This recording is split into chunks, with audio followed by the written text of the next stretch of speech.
despite some people saying SEO is dead, content is dead, all that kind of thing. But thing is, people still need services, they still need products, and they're still seeking information, and that's not going to change with AI, without AI. Alessio Rigoli, founder of AGR Technology, started by messing around with old Android phones and turned that curiosity into a full-on digital agency. Today, he's helping businesses grow with SEO, websites, and smart tools.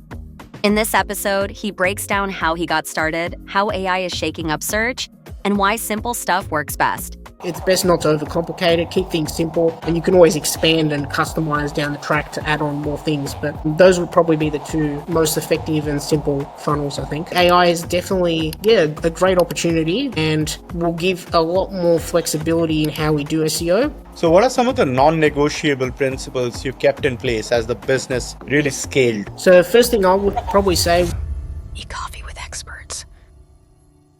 Hey Alessio, how's it going? good, thanks, Ranmay. How are you? Doing well, thank you. So Alessio, before we move any forward, let's kind of take it back and know more about the person behind the mic. Why don't you talk us through your journey a bit, how it all started and how did you land up in the SEO digital marketing space, and also about AGR Technology. What you guys are doing, what do you guys specialize in, and we'll take it off from there. So AGR Technology is a multifaceted digital provider. So we do a few different services for our clients like SEO, websites, software development, as well as some paid media. So got my start way back in high school, actually, originally. I started with my first smartphone in the early days of Android. Was really frustrated with it in the beginning. It was really slow and not the best performance. So I was looking Sorry to interrupt. When was this? Which year? So around 2011 and 12. Okay. Yeah. So so I was looking for ways that I could speed up the device, make it a bit more efficient so I could play more games. And in that process, I found out all about unlocking phones and modifying the software and doing all sorts of things in that way, which led me into a lot of different areas and learning more about the Android platform, which was just starting to take off.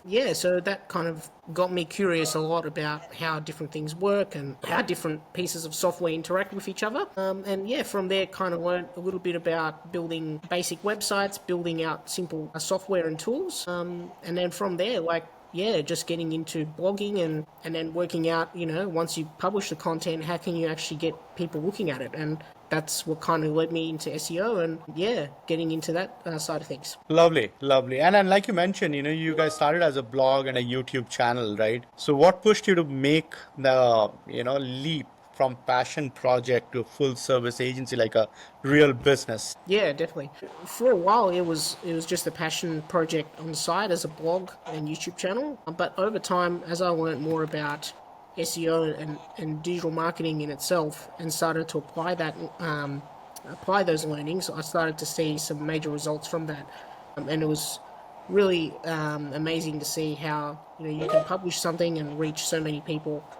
So that led me to getting more involved in the business side, online business models and other types of marketing. And then eventually I decided that that's something that I could actually offer to other businesses that they could benefit from. And hence I made the journey to swap into more of a service business and start dealing with mainly local businesses, but helping them out with these services where they can, benefit from that. Absolutely. There is one thing starting your own agency, but initially there are so many challenges, Alessio, right? Getting your first clients, understanding the books, the finance, the deliverable side of things, right? You're selling, you're delivering, you're doing everything, right? Initially. So how about those days, the early days of setting it up, keeping the lights on, ensuring that everything is in place while it is not, right? So talk us through those days. Yeah, sure. So definitely not an easy ride, especially starting off during COVID as well. It was very hard, but definitely once finding my way, getting better at sales and marketing and getting those first few customers and then building from there, it's made it a bit easier from there. Absolutely. And, you're in the SEO and digital marketing niche, right? And then AI is something which has really, I would not say taken over, but kind of hit us really hard, right? In a positive way now. So what is your take on AI and SEO or content overall per se? Yeah, sure. So there's been a lot of opinions around AI, and it's still something that's constantly evolving and changing. But I think that it's definitely going to shape the future of SEO, and it's already changing how things are happening online. I think it's probably one of the best opportunities in SEO, despite some people saying SEO is dead. You know, content is dead, all that kind of thing. But thing is, people still need services, they still need products, and they're still seeking information, and that's not going to change with AI, without AI. And whether that's Google, whether that's Bing, or another emerging search engine, that's still the case. So I think AI is definitely, a great opportunity, and will give a lot more flexibility in how we do SEO, because instead of being keyword driven, we can be a lot more broad with what we're doing, and Yeah. capture lots of different segments as far as detailed questions that people might ask, or different problems that people might have that wouldn't be able to be addressed in a normal search query.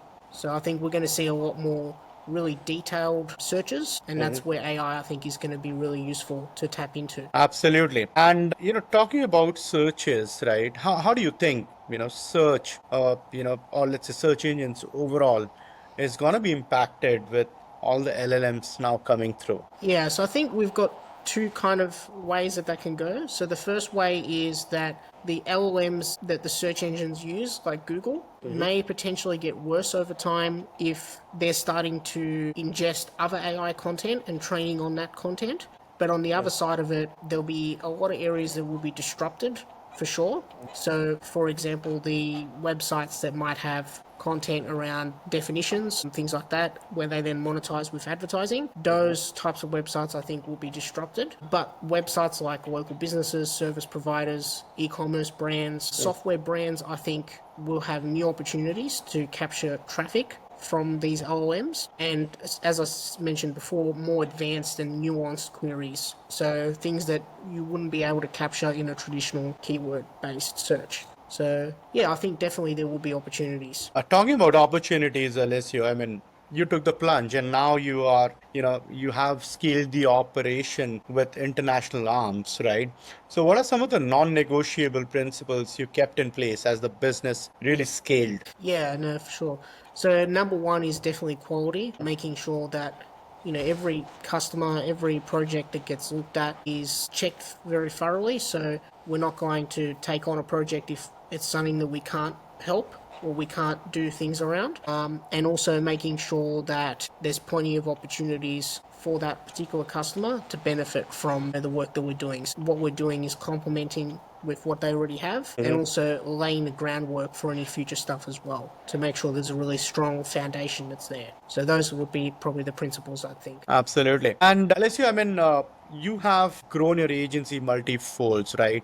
So for our young listeners today, what is that piece of advice you'd want to give to them if they're starting out, trying to make a mark in the digital marketing space? So first thing I would probably say would be to work on your own projects, have projects of your own that you can build and have case studies around, and don't be afraid to make mistakes. When you're working on your own projects, you can make mistakes, you can adapt, you can do all sorts of stuff. So I think that's probably number one. And number two, I think, would be to maybe look into a particular niche to start with and focus on that niche to become like a leader in that particular field. I think that would have been probably something easier for me when I started, but definitely, having a niche and getting really strong in that particular area, I think will help initially to get some initial traction happening. Lovely, lovely. Alicia, over this period of your journey, you would have worked with a lot of brands, a lot of businesses. So, I mean, we also work with quite a few clients wherein we see that they really overcomplicate their funnel, right? So, as per you, what is the most elegant and high performing funnel structure you've consistently kind of seen that has worked at scale? Yeah, sure. So as far as funnels, they vary, of course, for every type of project. Some need to be more complicated, others are much simpler. But typically, good old-fashioned content marketing works really well. Having some informational content that you can provide and then tie that back into the service or product that's been offered. So that works really well, and that's not super complicated as far as having, lots of different landing pages and different, sequences and things like that. And then there's also the other method of having some kind of free lead magnet where you offer something and then send in a follow-up email to then, book a call or something like that to then go on to the main service or the main product. So yeah, I think it's best not to overcomplicate it, keep things simple, and you can always expand and customize down the track to add on more things. But those would probably be the two most effective and simple funnels, I think. Perfect, Alessio. This has been a great, insightful session. But before we let you go, I would like to play a quick rapid fire with you. I hope you're game for it. Okay, sure. All right, your last Google search. Riverside plugin. What did you do with the first paycheck? It's your first paycheck of your life. First paycheck. So Yeah, the first paycheck of your life when you were like in your teens or whenever you started working. savings. Typical entrepreneur, I knew it. Okay, so the last one will not grill you any further. Your celebrity crush, Alessio. Don't currently have a celebrity crush. All right. Perfect, Alessio. You have been a sport. Thank you so much for taking out time to do this with us. Really appreciate it. And if our audiences, if they want to reach out to you, how would they do that? Sure thing, yeah. So you can come and have a look at the website, agrtech.com.au, or you can find me on LinkedIn, Alessio Rigoli. I post semi-frequently there, so yeah, if you want to say hi, feel free to reach out, and yeah, I'll be happy to help. Lovely. Thank you once again, Alessio. Cheers, man. Thank you. Thanks for having me.